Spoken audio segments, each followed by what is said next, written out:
Habíamos acordado para hoy que íbamos a trabajar un poquito con el libro de Esdras, un capítulo.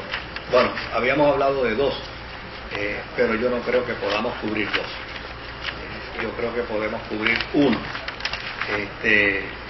Y la razón es que, pues, obviamente,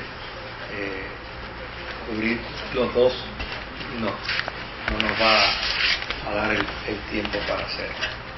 Pero sí habíamos dicho que íbamos a trabajar con el capítulo 1 y con el capítulo, me parece 7, que es lo que provoca la división del libro de Esdras. Como dijimos, el libro de Esdras contiene dos relatos principales.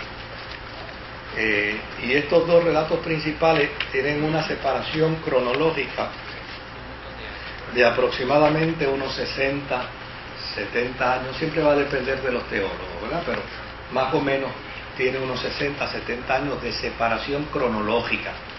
Lo que quiere decir es que una parte del libro de Esdras tiene una data histórica. Los primeros 6 capítulos tienen una data histórica y termina en el capítulo 6. Después hay un silencio de 60 años, 60, 70 años, por ahí más o menos, y entonces los últimos 4 capítulos corresponden al próximo periodo después de esos 60 años.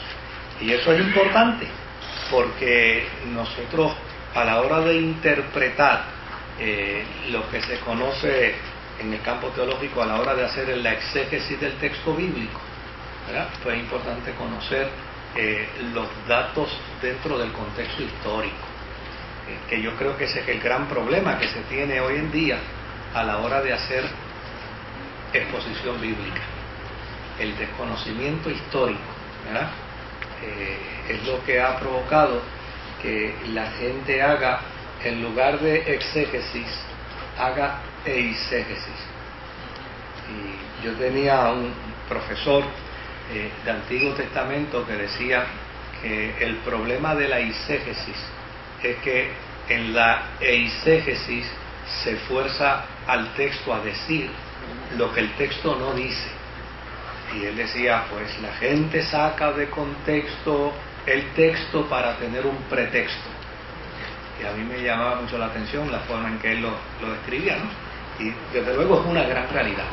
Hay mucha gente que saca el texto de contexto, y cuando se saca el texto de contexto, pues puede decir lo que a la persona se le ocurra que quiera decir el texto, pero hay que ver el texto tal y como el texto fue escrito dentro de las condiciones y circunstancias. Fíjese que en los primeros capítulos, los primeros 6 capítulos, de lo que trata es de la fase de la restauración, donde fue reconstruido el templo bajo la dirección de Zorobabel. Y ese es del capítulo 1 hasta el capítulo 6. Pero los últimos 4 capítulos son los capítulos que narran el retorno de Esdras, el escriba. Cómo es que entonces posteriormente a Zorobabel entonces llega Esdras. Y se acuerdan que mencionamos que la razón por la que Esdras entonces va es porque han dejado todo a mitad. La reconstrucción se quedó a mitad, los muros se quedó a mitad, el templo se quedó a mitad, y entonces Esdras va precisamente para lograr en alguna medida plantear desde el punto de vista de la fe judía, hacer la reconstrucción del pensamiento teológico judío, y de esta manera entonces llevar a los judíos a trabajar para que toda la estructura cúltica de Israel pueda estar bien enfocada dentro de Israel después del cautiverio babilónico. Juntamente con Esdras después van a llegar otra serie de profetas, que son básicamente aquellos profetas que conocemos como los profetas menores, ¿verdad? Profetas que entonces, bueno, mencionamos uno, ¿no? Por ejemplo, Ageo, que jugó un papel importantísimo en la reconstrucción del templo y de los muros de Jerusalén. De hecho, Ageo es ese profeta que desafía a Israel pues en el primer periodo, pues el templo, ¿verdad?, lo trataron de reconstruir más o menos como ellos pudieron, lo dejaron a mitad, pero los que saben de construcción saben que es más fácil romper desde los cimientos y empezar a construir que reconstruir. Reconstruir es más problemático y es más costoso, pero a Dios no le gusta romper los cimientos, a Dios le gusta reconstruir. O sea, a Dios nunca le ha gustado, como dicen los ingenieros, darle bola al edificio.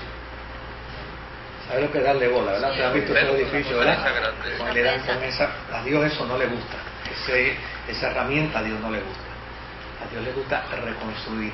Y de hecho, una de las cosas que uno ve en Ageo, que es hermosa, que a mí me llama la atención y que tiene una aplicación para el día de hoy extraordinaria, es que el profeta Ageo hace unas expresiones irónicas, ¿no?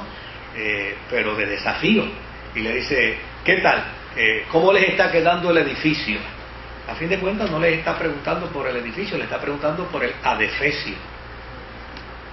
Porque el problema es que, imagínense, ahora Israel tenía que levantar una columna que le habían robado el oro. Y lo único que quedaba era un canto de madera feísimo ahí, que estaba todo estartalado. Entonces, esa columna la tenía que levantar y ponerla ahí. Y desde luego, como en el pensamiento de ellos estaba, esa columna estaba revestida de oro y estaba revestida de elementos materiales preciosos. Ahora está ahí pelada esa columna. Esa columna probablemente está contorsionada, está doblada o está partida o está descascarada, pero desde luego ellos la ponían y ponían la columna ahí, ponían la otra columna allá y levantaban la pared por acá. Y imagínense levantando un edificio derribado. Eso es horroroso, realmente es horroroso.